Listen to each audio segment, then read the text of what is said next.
So again, this is the way you use.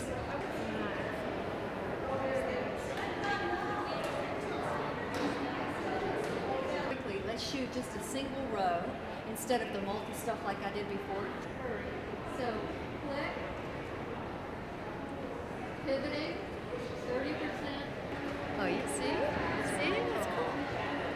I don't even know. Well, I'm teaching the class because I find it to be the thing I'm most interested in. I would be doing this anyway. I do it all day, all night. My eyes are bloodshot. I look like a vampire. We call it app-addicted or appdicted.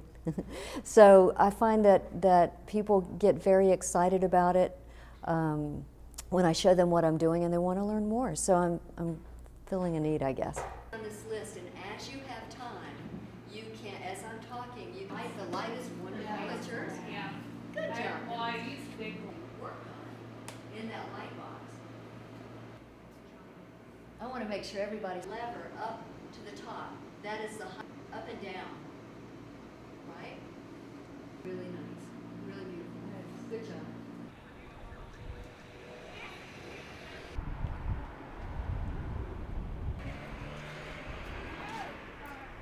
Shoot, edit, upload, done.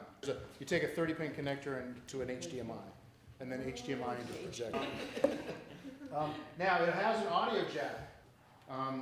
If they're giving you passwords and allow you in, obviously. And then right now we use the iPhone as a foundation, but my expectation before they leave this class is that they'll be able to use their iPhone to shoot, edit, and transmit news. It's not the primary tool we use by any stretch, but you can use it as a secondary recording device. You can use it as a secondary camera angle. You can use it to shoot stills that you can then incorporate into your videos. So it's absolutely, a useful, if not vital, tool for daily production. On the middle setting and did this, it would blow out. It would be, now that I know that everyone's got one, almost everyone, you'd have to have like right under your chin to get a good. So here's the cheapest of all.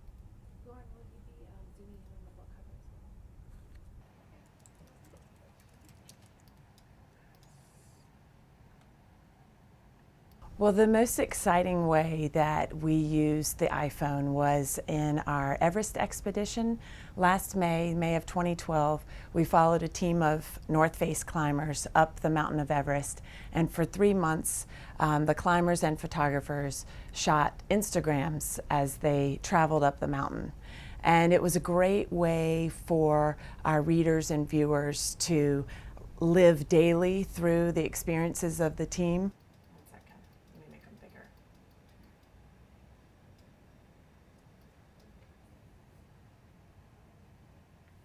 This is her first cell phone picture with no filters applied.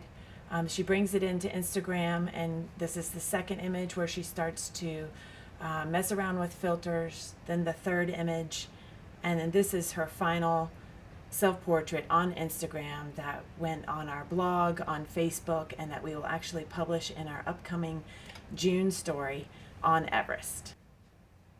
Okay, that's the second, third.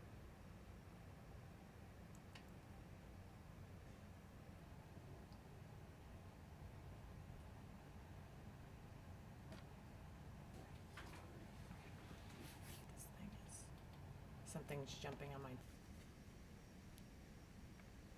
Yep. Because I could flip to another page.